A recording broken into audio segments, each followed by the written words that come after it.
ജീവിതത്തിലെ ഏറ്റവും ഒരു ദുഷിച്ച കാലത്തിലൂടെയാണ് ഗണേശൻ കടന്നു പോകുന്നത്. ഞാനിത് വളരെ മുമ്പ് ഒരു കാര്യം പറഞ്ഞിട്ടുള്ളതാണ്. എൻ്റെ മുമ്പിലേക്ക് വന്നിട്ടുള്ളതുമായിട്ടുള്ള നിരവധി സ്ത്രീകൾ, അതിലൊരു സ്ത്രീയാണ്.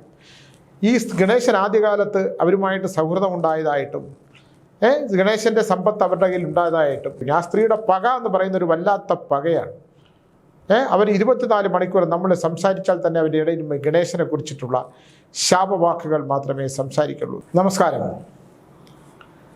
കെ ബി ഗണേഷ് കുമാർ മന്ത്രിയെക്കുറിച്ചിട്ടുള്ള വാർത്തകൾ ഒരു ഭൂകമ്പമായിട്ട് വന്നു ഒന്നുമല്ലാതായി നിശബ്ദതയിൽ ലയിക്കുന്ന പോലെയുള്ള ഒരു വിഷയമാണല്ലോ കടന്നുപോയത്. എനിക്ക് ഗണേശനെ നന്നായി അറിയാവുന്ന ഒരാളാണ്. ഞാൻ എനിക്ക് സമ്പത്തുണ്ടായിരുന്ന കാലത്ത് അദ്ദേഹം എൻ്റെ ഒരു സുഹൃത്തായിരുന്നു. അദ്ദേഹത്തെ സംബന്ധിച്ചിടത്തോളം സ്നേഹിക്കുന്നവരെ ചേർത്ത് പിടിക്കുന്നൊരു സ്വഭാവമുണ്ട്. പക്ഷെ അദ്ദേഹത്തിൻ്റെ വിധി ഒരു വല്ലാത്ത വിധിയാണ്. അദ്ദേഹത്തിൻ്റെ പുരുഷന്മാരുടെ സൗഹൃദങ്ങളോടൊപ്പം തന്നെ നിരവധി സ്ത്രീകളുമായിട്ടും സൗഹൃദങ്ങളുണ്ട്. അദ്ദേഹം അന്നൊരു സ്ത്രീയെ എന്നെ പരിചയപ്പെടുത്തി. അത് നല്ല ഉദ്ദേശത്തായിട്ട് പരിചയപ്പെടുത്തിയതാണ്. കടബാധ്യതകൾ കൊണ്ട് മൂടി നിൽക്കുന്നതാണ്. ഒരു മനുഷ്യനെ അല്ലെങ്കിൽ ഒരു പുരുഷനെ എങ്ങനെയാണ് ചൂഷണം ചെയ്ത് അവൻ്റെ കയ്യിലിരിക്കുന്ന ധനം പിടിച്ചു പറിക്കാൻ പറ്റുന്ന തരത്തിലുള്ള ഒരു പൈശാചിക ശക്തിയായ ഒരു സ്ത്രീ. ഗണേശൻ അവരെ സാമ്പത്തികമായി നിരവധി തവണ സഹായിച്ചിട്ടുണ്ടെന്ന് പറയുന്നു. എന്തായാലും സുഗന്ധദ്രവ്യങ്ങൾ തിരുവനന്തപുരത്ത്, ഞാൻ എൻ്റെ കപടസന്യാസി ഒരു ആത്മകഥ എന്ന് പറയുന്ന പുസ്തകത്തിനകത്ത് ആ സ്ത്രീയെക്കുറിച്ച് വളരെ വ്യക്തമായി എഴുതിയിട്ടുണ്ട്. ഒരുപാട് പേരുടെ ജീവിതം തുലയ്ക്കാൻ മനസ്സാന്നിധ്യമുള്ള, പകയുള്ള, പുരുഷൻ്റെ കയ്യിലിരിക്കുന്ന പണവും അവൻ്റെ ജീവിതവും താറുമാറാക്കാൻ യാതൊരു മടിയുമില്ലാത്ത ഒരു മനോരോഗിയായ സ്ത്രീ. അവർ സാധാരണ ഒരു സ്ത്രീയായിട്ട് ഒരിക്കലും എനിക്ക് കരുതാൻ കഴിയില്ല. ഒരു സ്ത്രീ പുരുഷനെ അവരുടെ താളത്തിനൊത്ത് കിട്ടിയില്ലെങ്കിൽ, അവരുടെ പിടിയിൽ നിന്ന് വിട്ടുപോയാൽ അവർ ചെയ്യുന്ന മാർഗം പിന്തുടർന്ന് വന്ന് അവരുടെ പക തീരുന്നത് വരെ, അത് അവരുടെ രക്തത്തിൽ അലിഞ്ഞു ചേർന്നതാണ്. സ്ത്രീകളെ വളരെ സൂക്ഷിക്കണം. ഇത്തരത്തിലുള്ള സ്ത്രീകളെ സമ്പന്നമായ കുടുംബത്തിൽ ജീവിച്ച ഒരു സ്ത്രീയാണെന്ന് പറഞ്ഞിട്ട് കാര്യമില്ല. സമ്പന്നയായ അച്ഛൻ്റെ മകളാണ് പറഞ്ഞിട്ട് ജീവിച്ച മകളാണെന്ന് പറഞ്ഞിട്ടും കാര്യമില്ല. പക മനസ്സിൽ തോന്നിയാൽ, വിധി കൊണ്ട് പക മനസ്സിൽ തോന്നിയാൽ പുരുഷന്മാർ പെടുമല്ലോ. പുരുഷന്മാരെ സംബന്ധിച്ചിടത്തോളം നമ്മുടെ മഹാഭാരതം എടുത്തായാലും പുരാണങ്ങളെല്ലാം എടുത്താൽ തന്നെ, ഇതിഹാസങ്ങളൊക്കെ എടുത്താൽ തന്നെ അതിൽ സ്ത്രീകളുടെ സ്വാധീനം കൊണ്ട് സർവനാശം സംഭവിച്ചു പോയ ഒരുപാട് കഥകൾ നമ്മുടെ മുമ്പിൽ തന്നെ ഒരുപാടുണ്ട്. എന്നെ അത്ഭുതപ്പെടുത്തുന്ന ഒരുപാട് സ്ത്രീകളുണ്ട്. ഞാൻ പറഞ്ഞില്ലേ, കപടസന്യാസി ഒരു ആത്മകഥയിൽ ഞാൻ നിരവധി സ്ത്രീകളെക്കുറിച്ച് എഴുതിയിട്ടുണ്ട്. നിരവധി എനിക്ക് നേരിട്ട് അനുഭവപ്പെട്ടതും ഇല്ലെങ്കിൽ എൻ്റെ മുമ്പിലേക്ക് വന്നിട്ടതുമായിട്ടുള്ള നിരവധി സ്ത്രീകൾ. അതിലൊരു സ്ത്രീയാണ്. ഈ ഗണേശൻ ആദ്യകാലത്ത് അവരുമായിട്ട് സൗഹൃദം ഉണ്ടായതായിട്ടും ഗണേശൻ്റെ സമ്പത്ത് അവരുടെ കയ്യിൽ ഉണ്ടായതായിട്ടും ഇല്ലെങ്കിൽ അവരുടെ സമ്പത്ത് ഗണേശൻ്റെ കയ്യിൽ ഉണ്ടായിരുന്നതായിട്ടും ഒക്കെ ഉള്ള ഒരുപാട് കഥകളും ഉപകഥകളും ഒക്കെ ഇട്ട ഒരുപാട് കഥകളുണ്ട്. എന്തായാലും ഗണേശനെക്കുറിച്ച് ഉള്ള നല്ലത് എനിക്ക് മനസ്സിലാക്കിയിട്ടുള്ള, ഗണേശനെ ഒരുപാട് നന്മയുള്ള മനുഷ്യനാണ്. ഇനി എന്തൊക്കെ എന്നെക്കുറിച്ച് പറഞ്ഞാൽ, അദ്ദേഹത്തിൻ്റെ സ്ത്രീ സൗഹൃദങ്ങൾ നിർത്തിക്കഴിഞ്ഞാൽ ഞാനുമായിട്ട് ഇപ്പോൾ ബന്ധമൊന്നുമില്ല. ഞാനിന്നിപ്പോൾ വെമ്പായത്ത് നിന്ന് ഇങ്ങോട്ട് വന്നപ്പോൾ അവിടെ ഇന്ന് അദ്ദേഹത്തിൻ്റെ എന്തോ ഫംഗ്ഷൻ ഉണ്ടായിരുന്നു. എന്നാൽ കണ്ടാൽ അദ്ദേഹത്തിന് എന്നോട് വിരോധമൊന്നും ഉണ്ടാകാനുള്ള വഴിയില്ല. അപ്പോൾ എന്തെങ്കിലും തോന്നിയാൽ തന്നെ അപ്പം വിളിച്ചു പറയുന്ന ഒരു സ്വഭാവമുണ്ട്. അദ്ദേഹം ഒരു നല്ല മന്ത്രിയൊക്കെ തന്നെ, ഒരുപാട് നല്ല വ്യക്തിത്വമൊക്കെ ഉള്ള ഒരാൾ തന്നെയാണ്. ചില വിധികളെ നമുക്ക് മറികടന്നു പോകാൻ പറ്റില്ല എന്ന് ഞാൻ എപ്പോഴും പറയുന്ന പോലെ ഏറെ ഒരു വിധി അദ്ദേഹത്തെ പിന്തുടർന്നുകൊണ്ടേയിരിക്കുന്നു. സ്ത്രീകളുമായിട്ട് ബന്ധപ്പെട്ടിട്ടുള്ള ഒരു സർവനാശം ഉണ്ടാകാൻ സാധ്യതയുള്ള ജീവിതത്തിലെ ഏറ്റവും ഒരു ദുഷിച്ച കാലത്തിലൂടെയാണ് ഗണേശൻ കടന്നു പോകുന്നത്. ഞാനിത് വളരെ മുമ്പ് ഒരു കാര്യം പറഞ്ഞിട്ടുള്ളതാണ്. ഒരു ദിവസം ഞാൻ ഈ കാന്തല്ലൂരിലിരിക്കുമ്പോൾ ഒരു സ്ത്രീ അവിടേക്ക് കയറി വന്നു. ഈ വെളുത്തു കൊഴുത്ത സ്ത്രീകളെന്നൊക്കെ പറയുന്ന പോലെ അവരതിനു മുമ്പൊക്കെ എപ്പോഴും ഞാൻ അവരെ കണ്ടിട്ടുള്ളതായിട്ട് എനിക്ക് തോന്നി. പക്ഷെ ഞാൻ പരിചയം ഭാവിച്ചില്ല. അവരെ മറ്റൊരു കാര്യങ്ങൾക്കൊക്കെ വന്നില്ലെങ്കിലും അവർ ഗണേശൻ്റെ കഥയിലേക്ക് വളരാൻ തുടങ്ങുമ്പോൾ ഞാൻ പറഞ്ഞു, അദ്ദേഹത്തെക്കുറിച്ച് സംസാരിക്കാനോ അദ്ദേഹത്തിൻ്റെ വിഷയങ്ങൾ സംസാരിക്കാനോ എനിക്ക് താല്പര്യമില്ല. അദ്ദേഹം എൻ്റെ ശത്രുവല്ലാത്തതുകൊണ്ട് അദ്ദേഹത്തെക്കുറിച്ച് സംസാരിക്കേണ്ട എന്ന് പറഞ്ഞ് ഞാൻ ഒഴിവാക്കി. എന്തിനാണ് അവരെ വന്നതിനെക്കുറിച്ചൊന്നും അറിയില്ല. അവരുടെ പിന്നിലും പിന്നീട് ഞാൻ അറിഞ്ഞു, അവരവിടെ വന്നതിൻ്റെ പിന്നിലും ഞാൻ ഈ നേരത്തെ പറഞ്ഞ ഒരു സ്ത്രീയാണ്. തിരുവനന്തപുരം നഗരത്തിൽ സ്ത്രീകളുടെ വസ്ത്രങ്ങളോ അല്ലെങ്കിൽ സുഗന്ധദ്രവ്യങ്ങളോ സ്ത്രീകൾക്ക് ആവശ്യമുള്ള സാധനങ്ങളൊക്കെ വിറ്റുകൊണ്ടിരുന്ന ഒരു സ്ത്രീയാണെന്ന് എനിക്ക് മനസ്സിലാക്കാൻ കഴിഞ്ഞു. ആ സ്ത്രീയുടെ പക എന്ന് പറയുന്ന ഒരു വല്ലാത്ത പകയാണ്. അവർ 24 മണിക്കൂർ നമ്മൾ സംസാരിച്ചാൽ തന്നെ അവരുടെ ഇടയിൽ ഗണേശനെ കുറിച്ചിട്ടുള്ള ശാപവാക്കുകൾ മാത്രമേ സംസാരിക്കുള്ളൂ. നമ്മളൊക്കെ പിടിപ്പെട്ടു പോയിട്ടുണ്ട്. ഞാനതൊക്കെ അതിനകത്ത് കപടസന്യാസി ഒരു ആത്മകഥയ്ക്കകത്ത് വളരെ വ്യക്തമായിട്ട് തന്നെ അവരെക്കുറിച്ച് എഴുതിയിട്ടുണ്ട്. എന്തായാലും ഗണേശൻ വളരെ ശ്രദ്ധിക്കേണ്ട ഒരു കാലഘട്ടമാണ്. ഞാൻ ഒരു ദിവസം ഗണേശനുമായിട്ട് സൗഹൃദം ഉണ്ടായിരുന്ന ഒരു കാലഘട്ടം. എന്നെ ആ സ്ത്രീയെ പരിചയപ്പെടുത്തിയത് തന്നെ ഗണേശനാണ്. അവർക്ക് എന്തെങ്കിലും നല്ലതുണ്ടായിക്കട്ടെ. അന്ന് ഞാൻ ഈ ഫലങ്ങളും ഈ പ്രഡിക്ഷൻസൊക്കെ പറയുന്ന ഒരു കാലഘട്ടമാണ്. ഞാനതൊരു പരസ്യ കമ്പനി നടത്തിയിരുന്ന ഒരു കാലഘട്ടമാണ്. അന്ന് ഞാൻ ഈ ജ്യോതിഷ സംബന്ധമായിട്ടുള്ള, ജ്യോതിഷമല്ല, ഇത്തരത്തിലുള്ള ഫലങ്ങളൊക്കെ പറയുന്ന ഒരു കാലഘട്ടമായിരുന്നത് കൊണ്ട് തന്നെ ആ സ്ത്രീക്ക് എന്തെങ്കിലും ജീവിതത്തിൽ നല്ലതുണ്ടാവണമെങ്കിൽ ഉണ്ടായിക്കോട്ടെ എന്ന് വിചാരിച്ച് ഗണേശൻ ഒരു ദിവസം അവരുടെ വീട്ടിലേക്ക് എന്നെ കൂട്ടിക്കൊണ്ടു പോവുകയും അവരുടെ ഫലങ്ങളൊക്കെ പറഞ്ഞ് ഞാൻ പിരിഞ്ഞു പോവുകയും ചെയ്തെങ്കിലും പിന്നീട് ആ സ്ത്രീ എന്നെ നിരന്തരം ബന്ധപ്പെടുകയും അവർക്ക് സാമ്പത്തികമായ സഹായം ചെയ്യാനായിട്ടുള്ള അവർ അങ്ങനെ പറഞ്ഞ് അവരതിലേക്ക് നമ്മളെ കൊണ്ടുവന്ന്, ഞാനത് വളരെ വ്യക്തമായിട്ട് എഴുതിയിട്ടുണ്ട് കപട സന്യസിക്കകത്ത്, കൊണ്ടുവന്ന് നമ്മളെ അതിനകത്ത് പെടുത്തി പിന്നെ ഊരാൻ പറ്റാത്തൊരവസ്ഥ ഉണ്ടാക്കിയെടുക്കും. അങ്ങനെയാണ് സ്ത്രീ. ഒരു പകയുള്ള നാഗങ്ങൾക്കുള്ള പകയുണ്ടായിട്ട് ഞാൻ കാണിച്ചിട്ടുണ്ട്. പക്ഷേ ഒരു മനുഷ്യജന്മത്തിൽ ഒരു മനുഷ്യ സ്ത്രീക്കും ചെയ്യാൻ പാടില്ലാത്ത അതിഭീകരമായ ഒരു പക. ഗണേശനുണ്ടാകുന്ന സകല ദുരന്തങ്ങളുടെയും പിന്നിൽ അവരായിരിക്കും എന്നുള്ള കാര്യത്തിനകത്ത് എനിക്കൊരു സംശയവുമില്ല. അവർക്ക് ഒന്ന് ഇടപെട്ട് കഴിഞ്ഞാൽ അതിൻ്റെ പിന്നിൽ അവരിങ്ങനെ പിന്തുടർന്നു കൊണ്ടിരിക്കും. അവരൊരു പ്രത്യേക തരത്തിലുള്ളൊരു മനോരോഗാവസ്ഥയാണോ, അത് പൂർവ്വജന്മത്തിലെ ശത്രുവായിരിക്കാനാണ് സാധ്യത. എന്തായാലും ഞാൻ ഗണേശനിങ്ങനെ ഒരു ദിവസം എന്നെ കൂട്ടിക്കൊണ്ട് പത്തനാപുരത്തെ അന്ന് താമസിക്കുന്ന വീട്ടിലേക്ക് പോയി. രാത്രി ഞാനും ഗണേശനും ഒരു മുറിയിലാണ് കഴിഞ്ഞിരുന്നത്. അന്ന് കുറേ കഴിയുമ്പോൾ അവിടെ ചില അപശബ്ദങ്ങൾ കേൾക്കുകയൊക്കെ ചെയ്തു. ഞാൻ ഗണേശനോട് പറഞ്ഞു, ഈ വീടുമായിട്ട് ബന്ധപ്പെട്ടിട്ടുള്ള ഒരു ആഭിചാര കർമ്മം ഗണേശന് ഈ വീട്ടിന് ചുറ്റുമായിട്ട് ഒരു ആഭിചാര കർമ്മം കിടപ്പുണ്ട്. ഇന്നാണെങ്കിൽ വളരെ വ്യക്തമായിട്ട് ഞാൻ പറയും. എന്നാൽ പോലും അന്നത്തെ ആ വീട്ടിൽ പുറത്ത് നല്ല മഴയാണ്, ഇടിയും മഴയൊക്കെ കൊണ്ടുവന്ന സമയമാണ്. ആ മഴയെന്ന് തന്നപ്പോൾ ഞാൻ ഗണേശനോട് പറഞ്ഞു, ഇതാ ഇങ്ങനെ ഒരു കുപ്പിക്കകത്ത്, ഒരു വെള്ള കുപ്പിയാണ്, അതിനകത്ത് അത് ഈ ഹോമിയോ മരുന്നൊക്കെ കൊടുക്കുന്ന തരത്തിലുള്ളൊരു കുപ്പിയുടെ ലക്ഷണമുണ്ട്. അതിനകത്ത് ഒരു ആഭിചാര കർമ്മം ഗേറ്റ് കടന്ന് വരുമ്പോൾ അതിൻ്റെ ഇടത് സൈഡിലൊക്കെ ഒരു ലക്ഷണമുണ്ടെന്ന് കണ്ടുപിടിക്കണം എന്ന് പറഞ്ഞാൽ ഞാൻ നേരം വെളുക്കുമ്പോൾ തന്നെ ഞാൻ അതോ സന്ധ്യയ്ക്കോ എപ്പോഴോ ഞാൻ ആ മണ്ണിൻ്റെ ഇടയിൽ നിന്ന് ആ കുപ്പി സാധനങ്ങൾ കൂടെ എടുക്കുകയായിരുന്നു. അപ്പോൾ ഒരാളെ നശിപ്പിക്കാൻ അത് ഒരിക്കലും അതിനകത്ത് ഒരു മുടി കൊണ്ട് കെട്ടിയിട്ടുണ്ടായിരുന്നു. ഗണേശൻ താമസിക്കുന്ന പത്തനാപുരത്തെ വീട്ടിലാണ് ഈ സംഭവം നടന്നത്. അന്ന് ഈ പ്രദീപ് എന്ന് പറഞ്ഞ എപ്പോഴും ഒരു വിവാദ നായകൻ ഗണേശനോടൊപ്പം ഉണ്ടാവും. അത് ഈ പ്രദീപ് എന്ന് പറഞ്ഞ ആളാണ്. പുള്ളി അവിടെ ഉണ്ടായിരുന്നു. അത് എത്ര വർഷങ്ങൾക്ക് മുമ്പാണ്, 10-25 വർഷത്തിന് മുമ്പുള്ള, 30 വർഷത്തിന് മുമ്പുള്ളതാണ് ഞാൻ ഈ പറയുന്ന കഥ. എന്തായാലും അതെങ്ങനെ അവിടെ ആ വീട്ടിൽ നിന്ന് അത് എടുത്തു മാറ്റിയത്, അത് കയ്യിലോട്ട് എടുക്കുന്ന അന്ന് രാത്രിയോ ഈ സംഭവം നടക്കുന്ന സമയത്ത് ഒരു ഭയങ്കര സ്ത്രീയുടെ നിലവിളി കേട്ടു. ഗണേശനത് ഓർക്കുന്നുണ്ടാകുമെന്ന് ഞാൻ വിചാരിക്കുന്നു. ഒരു സ്ത്രീയുടെ ഇങ്ങനെ ഒരു അറുകൊല വിളിക്കുന്ന പോലെ ഒരു ഭയങ്കരമായ നിലവിളിയും പട്ടികളുടെ ഭയങ്കര ഒച്ചയും കേട്ടു. ഇതൊക്കെ വിശ്വസിക്കുന്നെങ്കിലേ ഉള്ളൂ. പക്ഷെ ഒരിക്കലും നമുക്ക് വിശ്വസിക്കാത്ത വിധത്തിലുള്ള വിഷയങ്ങൾ ഗണേശനെ ഇങ്ങനെ വേട്ടയാടിക്കൊണ്ടേയിരിക്കുന്നു. എന്തായാലും ഒരു ആഭിചാരത്തിൻ്റെ പിടിയിലാണ് ഗണേശൻ.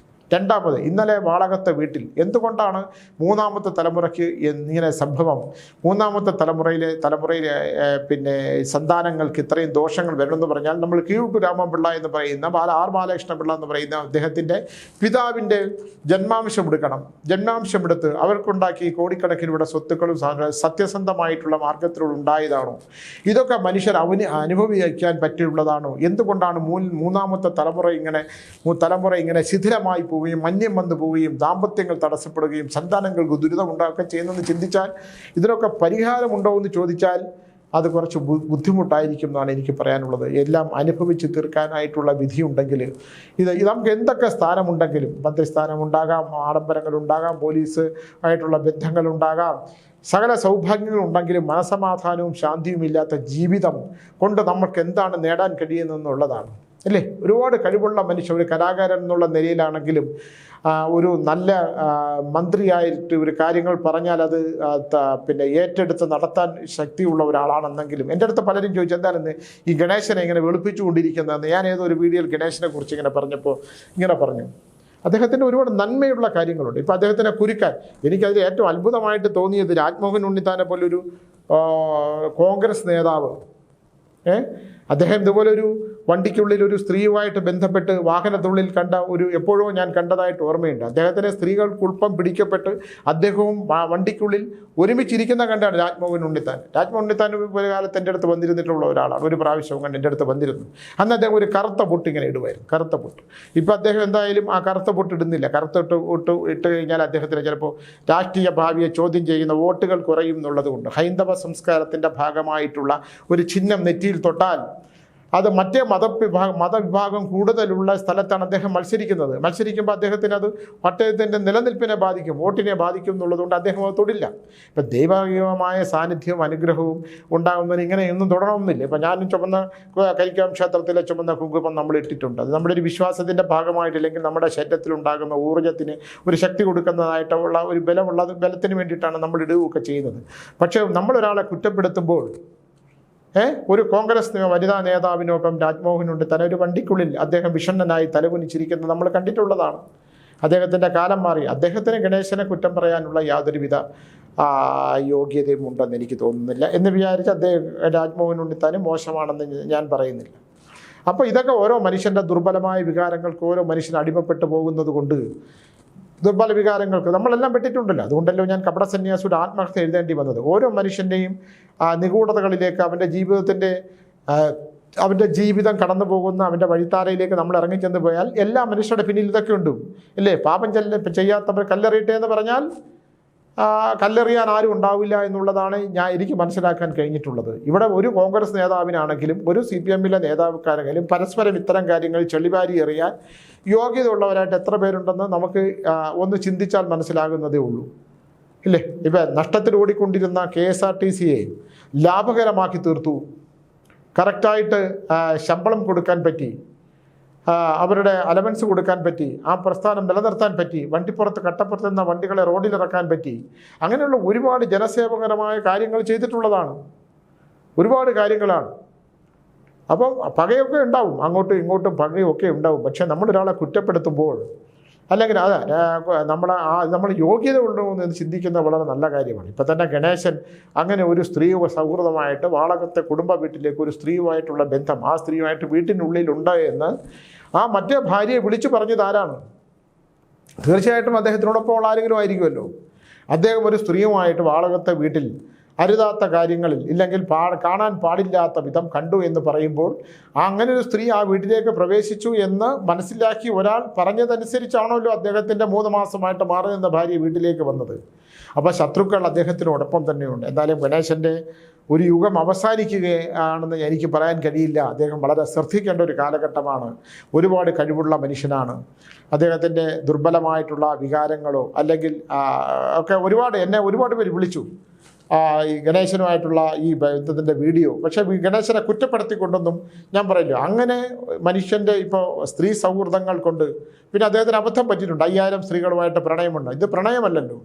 പ്രണയം എന്ന് പറയുന്നത് പ്രാണനിൽ നിന്നുണ്ടാകുന്നതാണ്. താൽക്കാലികമായി ശരീരത്തിൻ്റെ ശാന്തിക്ക് വേണ്ടി ഒരു സ്ത്രീയുമായിട്ട് ബന്ധമുണ്ടാകുന്നത് പ്രണയമല്ലേ അല്ലേ? പ്രണയമല്ല. പ്രണയം ചെന്ന് അവസാനിക്കുന്നത് അല്ലേ? പ്രാണനിൽ ചെന്ന് അവസാനിക്കുന്ന മരണവുമായിട്ട് ബന്ധപ്പെട്ടിട്ടുള്ള ഒരുപാട് കാര്യമുണ്ട്. ഇത് പ്രണയമല്ല. പക്ഷേ എന്തോ സംഭവിക്കുന്നു അദ്ദേഹത്തിൻ്റെ ജീവിതത്തിൽ. ഇനിയും സമൂഹത്തിൽ ഒരുപാട് നല്ല കാര്യങ്ങൾ ചെയ്യാനും ഒരുപാട് നേട്ടങ്ങൾ കൊയ്യാനും അദ്ദേഹത്തിൻ്റെ 2 ആദ്യ ഭാര്യയും യാമിനി തങ്കച്ചിയും 2 വലിയ മക്കളുണ്ട് അല്ലേ? യുവാക്കളായിട്ടുള്ള 2 മക്കളുണ്ട്. ചെറുപ്പക്കാരായ വിവാഹപ്രായമായ മക്കളുണ്ട്. അച്ഛനെക്കുറിച്ച് കേൾക്കുമ്പോൾ ഉണ്ടാകുന്ന ബുദ്ധിമുട്ടുണ്ടാക്കുന്ന കാര്യങ്ങളുണ്ട്. നമ്മളെല്ലാം ഒരവസ്ഥകൾ കടന്നു വന്ന മനുഷ്യരാണ് അല്ലേ? നമ്മളപ്പോൾ വാർദ്ധക്യത്തെ അവസ്ഥയിൽ 50 വയസ്സ് കഴിയുമ്പോൾ വാർദ്ധക്യത്തിൻ്റെ അവസ്ഥയിലാണ് അല്ലേ? വാർദ്ധക്യത്തിലേക്ക് കടന്നു പോകുന്നതാണ്. ശൈശവവും ബാല്യവും കൗമാരവും യൗവനവും വാർദ്ധക്യാന്നുള്ള മരണവും മരണാജന്യമായിട്ടുള്ള അവസ്ഥകളിലേക്ക് നാമനാമം ജപിക്കേണ്ട ഒരു കാലഘട്ടമാണ്. അധികാരമൊക്കെ ഉള്ളപ്പം നമ്മൾ എത്ര ഡൈ ചെയ്താലും എത്ര കരിവാരി തേച്ചാലും എത്ര പോളിഷ് ചെയ്താലും ഇവിടെ ഞാൻ കോൺഗ്രസിലെ ചില നേതാക്കന്മാരെയൊക്കെ നോക്കുമ്പോഴത്തേക്ക് എല്ലാം ഡൈയൊക്കെ അടിച്ച് എല്ലാം ചെറുപ്പക്കാരാവാൻ ശ്രമിക്കുന്ന ഒരു നിയമസഭാ സമ്മേളനത്തിന് മുമ്പ് ഞാൻ അടുത്ത കാലത്ത് കണ്ടു ഒരാളെന്നോട് പറഞ്ഞതാണ്. കാരണം എല്ലാം മിനുങ്ങി ഒക്കെ റെഡിയായിട്ട് അതൊക്കെ ഓരോരുത്തരുടെ ശരീരം എങ്ങനെ നിലനിർത്താൻ പറ്റുന്നതും സൗന്ദര്യം നിലനിർത്തേണ്ടതൊക്കെ ആവശ്യകതയൊക്കെ ഉണ്ട്. പക്ഷെ മനസ്സിലൂടെ മനസ്സിൻ്റെ സൗന്ദര്യമാണ് നമ്മൾ നിലനിർത്തേണ്ടത്. ഒരാൾക്ക് അബദ്ധം പറ്റാം, തെറ്റുകൾ പറ്റാം, വികാരങ്ങളിൽപ്പെട്ട് ഇല്ലാതാകാം, ഇതൊക്കെ സംഭവിക്കാം. പി ടി ചാക്കോ എന്ന് പറയുന്നൊരു കോൺഗ്രസ് നേതാവിനെ കുറിച്ച് നമ്മൾ കേട്ടിട്ടില്ല. അദ്ദേഹത്തോടൊപ്പം ഒരു സ്ത്രീ യാത്ര ചെയ്തപ്പോൾ പിടിക്കപ്പെട്ടു കഴിഞ്ഞു. 42-ാമത്തെ 43-ാമത്തെ വയസ്സിൽ അദ്ദേഹം ഹൃദയസ്തംഭനം വന്ന് മരിച്ചു. പി ടി ചാക്കോ ആഭ്യന്തരമന്ത്രിയായിരുന്നു അന്നത്തെ കാലത്ത്. 50-52 കാലഘട്ടത്തിലാണെന്ന് തോന്നുന്നത്, 62-ലൊക്കെയാണ്. അതിൽ ആ പൊളിറ്റിക്സിലേക്ക് പോകുമ്പോൾ എപ്പോഴും സിനിമയിലാണെങ്കിലും രാഷ്ട്രീയത്തിലാണെങ്കിലും സ്ത്രീകളുമായിട്ടുള്ള സൗഹൃദത്തിനൊരു അകലം പാലിച്ചിട്ടുണ്ടാകുന്ന വ്യാരകവും ഒരു സ്ത്രീയുടെ സൗഹൃദം ഉണ്ടാക്കുന്നതല്ല കാര്യം. ആ സൗഹൃദം എങ്ങനെയുള്ളതാണ് എന്നുള്ളതാണ്. ഇത്തരം രാഷ്ട്രീയപരമായിട്ടാണെങ്കിലും സാമൂഹ്യമായിട്ടുള്ള കാര്യങ്ങളിലും നിലനിൽക്കുന്ന മനുഷ്യർ സ്ത്രീ സൗഹൃദങ്ങളിൽ പാലിക്കേണ്ട ചില നിയമങ്ങളുണ്ട്. ആ നിയമങ്ങൾ പാലിച്ചില്ലെങ്കിൽ ഉണ്ടാകുന്ന വിപത്തുകൾക്ക് പെട്ടതാണ് നിസ്സഹമായൊരു അവസ്ഥയുണ്ട്. അവസാനം ഭാര്യയ്ക്ക് മുമ്പിൽ തെറ്റുപറ്റിപ്പോയി എന്ന് ഗണേശന് പറയേണ്ടി വന്നു. എനിക്ക് തെറ്റുപറ്റിപ്പോയി. അവരെന്തായാലും ഭാര്യ ഭർത്താക്കന്മാരാണ്. പരസ്പരം വിട്ടുവീഴ്ചയും പൊരുത്തക്കേടുകളുണ്ടെങ്കിൽ ആ പൊരുത്തക്കേടുകൾ പറഞ്ഞു തീർക്കുകയും പിന്നെ അത് സംഭവിക്കാതിരിക്കുകയും ചെയ്യുമ്പോഴല്ലേ ഉത്തമമായ ദാമ്പത്യങ്ങളുണ്ടാവും. തെറ്റ് ചെയ്യാത്ത മനുഷ്യരൊന്നുമില്ല, തെറ്റിലേക്ക് വഴുതി വീഴാത്ത മനുഷ്യരുമില്ല. ഏത് മനുഷ്യരും വീഴും. ഏത് മനുഷ്യൻ തെറ്റ് ചെയ്യാത്ത ഒരാളെപ്പോലും ഞാൻ കണ്ടിട്ടില്ല. എത്ര ആദർശങ്ങൾ പറയുന്നവരാണെങ്കിൽ പോലും ജീവിതത്തിൽ ഒരിക്കൽ പോലും ഒരു തെറ്റും ചെയ്യാത്ത, ഒരു തെറ്റെങ്കിലും ചിന്തിക്കാത്ത ഒരാളെ ഞാൻ ഇന്നത്തെ ജീവിതത്തിൽ ഇന്നുവരെ കണ്ടിട്ടില്ല. അപ്പോൾ ആർക്കും മറ്റൊരാളെ കുറ്റപ്പെടുത്താനോ പറയാനോ ഉള്ള അവകാശങ്ങളില്ല. ഇപ്പോൾ യൂട്യൂബ് മീഡിയകളിലൂടെയാണെങ്കിലും വ്യക്തിപരമായ തേജോവധം ചെയ്യാനൊക്കെ ഇറങ്ങുമ്പോൾ നമ്മളൊന്ന് ആലോചിക്കണം. അദ്ദേഹം ഒരു ഭർത്താവും അബദ്ധം പറ്റി, അദ്ദേഹം കുട്ടികളുടെ പിതാവാണ്. സ്ത്രീ സൗഹൃദങ്ങൾ, ചില ആകർഷണം, ഗണേശൻ്റെ വാക്ചാതുരിയും ഗണേശൻ്റെ മിടുക്കവും കണ്ട് സ്ത്രീകൾ ആരാധിക്കുകയും ആകർഷണം ഉണ്ടാവുകയൊക്കെ ചെയ്യും അല്ലേ? അപ്പോൾ എന്തായാലും ഇത് അദ്ദേഹത്തിൻ്റെ കൂടെ നിൽക്കുന്നവരാരോ ഒറ്റുകൊടുത്തതായിട്ടാണ് എൻ്റെ മനസ്സ് പറയുന്നത്. കാരണം ഇല്ലെങ്കിൽ വാളകത്തെ കൊട്ടാര സദൃശമായ വീടിൻ്റെ ഉള്ളിലേക്ക് ഒരു സ്ത്രീ കയറിപ്പോയിട്ടുണ്ടെന്നും നിങ്ങൾ ഇപ്പോൾ വന്നാൽ കയ്യോടെ പിടിക്കപ്പെടാമെന്നും അറിയിക്കാതെ അദ്ദേഹത്തിൻ്റെ 3 മാസമായി മാറി നിൽക്കുന്ന ഭാര്യ അവിടേക്ക് കടന്നു വരുമെന്ന് പറയാൻ പറ്റുമോ? അദ്ദേഹത്തിൻ്റെ ജീവിതത്തിൽ ഒരുപാട് പ്രാവശ്യം ഇതുപോലുള്ള കറ പുരണ്ടിട്ടുണ്ട്. അപമാനത്തിൻ്റെ കറകൾ ഒരുപാട്, ഇല്ലെങ്കിൽ ചെളി തെറിച്ച മനുഷ്യനാണ്. അപ്പോൾ അതൊന്ന് ശ്രദ്ധിക്കേണ്ട ഒരു ആവശ്യം ഗണേശനുണ്ടായിരുന്നു. കാരണം ഗണേശൻ പെട്ടെന്ന് ഈ രാഷ്ട്രീയത്തിൽ നിന്നാണെങ്കിലും ഈ സമൂഹത്തിൽ നിന്ന് അപ്രത്യക്ഷനായി പോകേണ്ട ഒരാളല്ല. അദ്ദേഹം ഒന്ന് ശ്രദ്ധിക്കണം എന്നാണ് എനിക്ക് പറയാനുള്ളത്. കാരണം അദ്ദേഹത്തിന് പണമല്ല, സമ്പത്ത് ഉണ്ടാക്കുന്നതിലല്ല കാര്യം. സമ്പത്ത് വന്ന് കുന്നുകൂടിക്കോട്ടെ, ഇഷ്ടം പോലെ സമ്പത്ത് ഉണ്ടായിക്കോട്ടെ. കാരണം നമ്മൾ ഇപ്പോൾ വയറ് നിറച്ച് ആഹാരം കഴിച്ചു കഴിഞ്ഞാൽ, ഞാൻ പറഞ്ഞിട്ടുള്ളതാണ്, നമുക്ക് പിന്നെ ഭക്ഷണം വേണ്ട. നമ്മൾ AC മുറിയിൽ കിടന്നുറങ്ങുന്നു. കുറേ കഴിഞ്ഞ് AC ഒരുപാട് തണുത്ത് കഴിഞ്ഞാൽ നമ്മൾ അത് ഓഫ് ചെയ്തേ പറ്റുള്ളൂ. എല്ലാം നിറയുന്ന ഒരു മനസ്സ് വേണം. എല്ലാം ഇതൊന്നും നമുക്ക് ഇതൊന്നും ഈ ഭൂമിയിൽ നിന്ന് നമുക്കൊന്നും കൊണ്ടുപോകാൻ കഴിയില്ല. ഈ നേടുന്നതെല്ലാം തന്നെ നമുക്കുള്ളതല്ല എന്ന് നമുക്കെപ്പോഴും നമ്മളൊന്നും അങ്ങനെ ചിന്തിക്കുന്നത് നല്ലതാണ്. ഈ കൊണ്ടു നടക്കുന്ന ഒരു പനി വന്നാൽ കൊണ്ടു നടക്കുന്ന ശരീരം പോലും അല്ലേ, ഒരു പനി വന്നാൽ തീരുന്ന, ഒന്ന് വീണു പോകുന്ന, ഒരു രോഗം വന്നാൽ നമ്മളെ ജീർണിച്ചില്ലാതായി പോകുന്ന, തളർന്നു പോകുന്ന, ഒരു ക്യാൻസർ രോഗം വന്നാൽ കാലിലൊരു ക്യാൻസർ വന്ന് മുറിച്ചു മാറ്റണമെന്ന് പറഞ്ഞാൽ അതോടുകൂടി ജീവിതം നിശ്ചലമായി പോകുന്നവരുണ്ട് അല്ലേ? നമ്മുടെ ഏത് അവയവത്തിലാണ് എപ്പോഴാണ് രോഗം വന്ന് കയറുന്നത് എങ്ങനെ കണ്ടു? എന്ത് കണ്ടാണ് നമ്മളിവിടെ അഹങ്കരിക്കേണ്ടത്? എന്ത് സമ്പത്ത് കണ്ടാണ് അഹങ്കരിക്കേണ്ടത്? ഒരുപാട് നമ്മൾ സ്വയം ചിന്തിക്കാതെ പോകുന്നതിൻ്റെ ഏറ്റവും വലിയ കുഴപ്പങ്ങളാണ് അധികാരവും പണവും സമ്പത്തുമൊക്കെ മനുഷ്യരെ ഭ്രാന്ത് പിടിപ്പിക്കുന്നുണ്ടെങ്കിൽ ആ ഭ്രാന്തെല്ലാം തന്നെ ഒരു ഘട്ടം കഴിയുമ്പോൾ ജീവിതത്തിലും മനസ്സിനും മരവിപ്പുണ്ടാക്കും എന്നാണ് എനിക്ക് പറയാനുള്ളത്. ഒരുപാട് ജീവിതങ്ങളെക്കുറിച്ച് നിത്യവും കേൾക്കുകയും ജീവിതത്തിൽ ഒരു തരം മരവിപ്പ് ബാധിച്ച് എൻ്റെയൊക്കെ ഒരു മാനസികാവസ്ഥ പോലെ ഞാൻ ടീച്ചറിനോട് പറയുക ചെയ്തത്, എനിക്ക് കുറേ നേരം മിണ്ടാതിരിക്കണം. മൊബൈലൊന്നും ഇപ്പോൾ ഞാൻ എടുക്കാറേ ഇല്ല. ഒന്നാമത് മൊബൈൽ വീണ് പൊട്ടി, മൊബൈൽ എടുക്കാറില്ല. വല്ലപ്പോഴും മാത്രം മൊബൈൽ എടുക്കും. ലാൻഡ് ഫോണിൻ്റെ നമ്പർ എനിക്കിപ്പോൾ കാണാതെ അറിയത്തില്ല. ലാൻഡ് ഫോൺ എടുക്കാം, മിണ്ടാതിരിക്കാം. അപ്പോൾ ഇത് നമ്മൾ കുറ്റപ്പെടുത്തുകയും, എനിക്കൊരു തരം ഈ ലോകത്തിൻ്റെ ഒരു തരം പോക്കുകളിൽ യുദ്ധം നടക്കുന്നത്. അങ്ങോട്ട് ഞാൻ അബുദാബിയിലേക്ക് പോകാനിരുന്നതാണ്, മുടങ്ങി യാത്ര. യുദ്ധം അവിടുന്ന് ഇങ്ങോട്ട് വരാനോ ഇവിടുന്ന് അങ്ങോട്ട് പോകാനോ വയ്യ. ഒന്ന് ആലോചിച്ച് നോക്കി, എന്ത് കണ്ടുകൊണ്ടാണ് നമ്മുടെ പ്രിയപ്പെട്ടവർ അവിടെ കിടന്നുറങ്ങുന്നത്? അപ്പം പ്രാർത്ഥിക്കാനല്ലേ കഴിയുള്ളൂ. എപ്പോഴാണ് തലയ്ക്ക് വീഴ ബോംബ് വന്ന് വീറുന്നത്, ജീവിതം മുഴുവൻ നിശ്ചലമായി പോകുന്നത്? എത്ര ദശലക്ഷക്കണക്കിന് മലയാളികളുടെ കുടുംബമാണ് കണ്ണീര് കുടിക്കുന്ന, സംഘർഷപ്പെടുന്നത്? എന്തോരം പേരാണ് എന്നെ വിളിക്കുന്നത്, സ്വാമി ആ ഭർത്താവ് അവിടെയാണ്, മക്കൾ അവിടെയാണ് സ്വാമി, അവിടെ പ്രശ്നങ്ങളുണ്ടോ സ്വാമി? നമ്മൾ എന്താണ് അവരോടൊക്കെ പറയാൻ പറ്റുന്നത് ഇല്ലേ? ഇന്ന് രാവിലെ പ്രക്ഷോഭ് എന്നെ വിളിച്ചിരുന്നു. പ്രക്ഷോഭ് എന്നോട് പറഞ്ഞത്, കണ്ടുകൊണ്ട് നിൽക്കുമ്പോൾ തന്നെ കപ്പലിൻ്റെ അങ്ങേയറ്റത്ത് ഒരു ബോംബ് വന്ന് വീണ് അത് അടിച്ചു തെറിപ്പിക്കുന്ന കണ്ടു. കപ്പലിലാണ് അദ്ദേഹത്തിൻ്റെ ജോലി.